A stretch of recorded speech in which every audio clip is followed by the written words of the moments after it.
Hello everyone.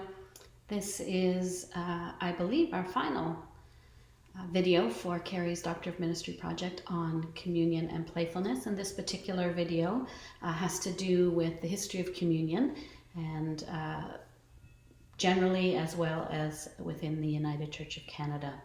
And so I'll be sharing some of the work of scholars that I have read as part of the preparation for the research for this project.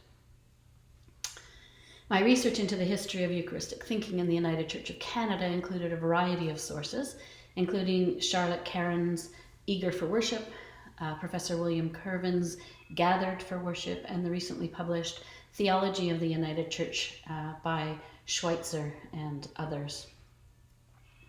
In addition to this denominational focus, Eucharist was also explored from a broader perspective, including scholars like Thomas O'Loughlin, who is Catholic, Lawrence Stuckey, a United Methodist minister, Gail Ramshaw, who is a lay professor in the Lutheran tradition, Ruth Duck, a United Church of Christ participant, and others. In the United Church of Canada, you may know that the General Council sets policy, creates and approves statements of faith, and provides resources for worship for congregational bodies. It determines the polity of our denomination and allows for congregations to have local jurisdiction over worship matters. And so this means that there's a lot of diversity in the terms of the theology present, the solemnity, the frequency, and all other aspects of the ritual of communion in local congregations. And this is due in part to the United Church of Canada's recognition of liturgy as ordered liberty. Ordered liberty allows for the idea of playfulness in liturgy in local congregations and is a fundamental concept of worship in the United Church of Canada. Order and liberty allow for historical substance and freshness in Eucharistic praying that appropriates the best of Christian liturgical tradition in our language and our time. Other key principles expressed in these resources are the desire for an acceptance of creativity and diversity, recognition of Eucharist as thanksgiving, and the acceptance of liturgies not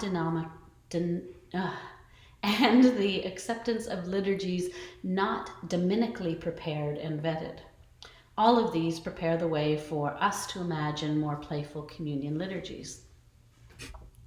Denominational statements of faith provide the most explicit understanding of United Church theology and practice of Eucharist. And the most helpful of these for me was the theopoetic expression Song of Faith. This is a playful document in imagery and language, and it offers us a way into imagining Eucharist anew. A Song of Faith moves the United Church from sacrament to sacramentality, according to Professor William Curven, who suggests that the ultimate goal of sacramentality is the emancipation of sacraments themselves. Curven speaks of the United Church Eucharist theology and structure as multivalent, which is a helpful notion. Celebrate God's Presence, our service book in the United Church of Canada, offers a brief history of the sacrament of communion. And here, table fellowship is remembered as an act of performance by Jesus based on Passover. And it's clear in its remembrance of Jesus as one who stepped beyond the bounds of what was considered proper and who used the table as an image of inclusivity, hospitality, and God's inbreaking reign. The service book includes less formal prayers as well as formal prayers, and prayers that allow for greater freedom in composition.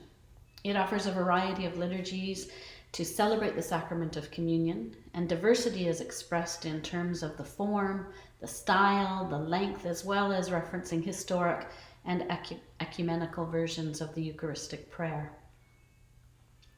It also provides an outline for the sacrament that is designed for use in the creation of original or extemporaneous prayer. And so this suggests that built into the ethos of the United Church of Canada is permission to create and diverge from standard Eucharistic expressions in much the same way that the early church worship leaders were expected to be skilled at praying this form freely, yet with some integrity and substance. Curven suggests that there was an evolution from dominically prepared, instituted origins of sacraments to a more broadly understood sacramentality, an expanding and expansive theology of the sacred in the midst of life within the United Church of Canada. And this notion forms the basis of this project on Eucharist and playfulness. The United Church recently produced a document to assist camp counselors and volunteers at summer camps to understand who and what they represent as an employee at a United Church camp. In simple language, it outlines the denomination's theology, its cultures, and its traditions. It's called Who We Are, the United Church Theology, Culture, and Tradition. And it describes the understanding of communion as follows. We celebrate communion, reminding us that God has come to us in Jesus to give new life. In the words, "Do this in memory of me," there's a command for us to do as Jesus did, to pour ourselves out in compassion for the world, allow ourselves to be transformed and brought closer to the God who loves us. The Theology of the United Church is a 2019 exploration of a United Church theology, and it offers a way for us to connect with Miriam Therese Winter's Eucharist with a small e. Both of these books extend sacraments into the midst of life. The text describes the early days of the United Church Eucharist as reverentially penitential, and its subsequent shift from penitential to celebration and thanksgiving over the life of the denomination. Curvin offers assurance that the United Church of Canada has a strong experimental expressive dimension from its inception that may reassure those of us who are considering playing with Eucharistic structures. When we broaden the research beyond our denomination, we can see even deeper connections to playfulness and communion. In Therese's Eucharist with a small e, she seeks to broaden the definition of Eucharist to include all that nourishes faith and hope or gives rise to love. Winter provides a helpful joining of the sacred and the secular that has great relevance for the intersection of liturgy and play. Connections can be drawn that see play as something that also nurtures and nourishes faith and hope or gives rise to love, marking it as Eucharistic in her eyes. In addition, the joyfulness of her model leaves room for more playful language and images in liturgy. After Winter, Stuckey offers the most helpful information for this project, including his explanation of the sacred as the ordinary, the need to strike a balance between creativity and stagnation, the caution that the communion liturgy cannot become chirpy optimism that fails to recognize the realities of people's lives, recognition that the goals of playful liturgy cannot diminish the reality of those who come to the table, affirmation that the meal Jesus shared in the upper room cannot be separated from all the eating and drinking that he did prior to this, and observations that confirm that many Christians approach the table reluctantly, glumly, and determined not to enjoy it. Thomas O'Loughlin's exploration in the Eucharist, Origins and Contemporary Understandings, intentionally distances itself from the understanding that specific theological presentations of the Eucharist can be seen as classic or to have held the basis for an absolute claim to the theology of the Eucharist. He argues that there is no a priori doctrine of the Eucharist and encourages a broader look at the activity of early Christians. O'Loughlin places primacy on the activity itself, not on the specific words that are used, opening the way for local Eucharistic theologies. In Imagination and Improvisation, Holy Play, Janet Walton argues that improvisation invites participation in worship and calls this holy play. Holy play is essential for effective ritualization, she argues.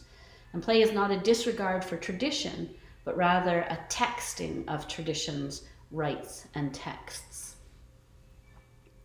From the Latin community, Romano Guardini links liturgy and play because both are free from purpose.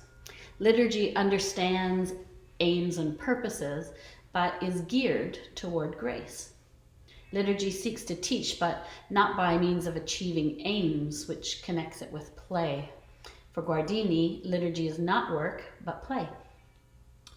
Frank Sen encourages churches to create liturgies that are attentive to bodies. He encourages the creation of worship as a sensuous experience and warns against becoming too metaphorical in our interpretation of the holy or of the body.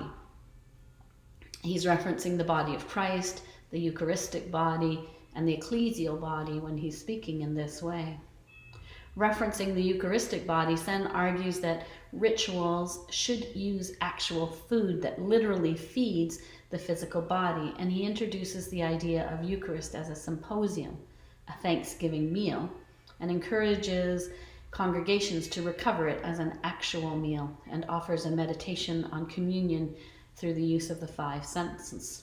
You can see Sen's Catholic background in some of this discussion. Each of these offers a connection to liturgy in general and Eucharistic rituals in particular that are playful, improvised, free from purpose, and embodied. I hope you also see in some of this the connections to characteristics of play that we have been exploring and can begin to make some connections between these videos for the overall purpose of this research. The more we learn of the first followers of Jesus, the more the notion of there being a single original theology recedes into the background. And indeed, the very notion that there is a firm doctrinal datum or perfect causal moment, such as the Last Supper, which forms the basis for our Eucharistic practice today, something that both institutes the practice in a fundamental form and perhaps provides for us the core theological values, appears itself as the product of the desire of later ages to resolve the difficulties of an appeal to a pristine original moment rather than to be actually representative of what was happening communally, communion-based in the early church. There is so much more that we can say, but perhaps that is just sufficient for now.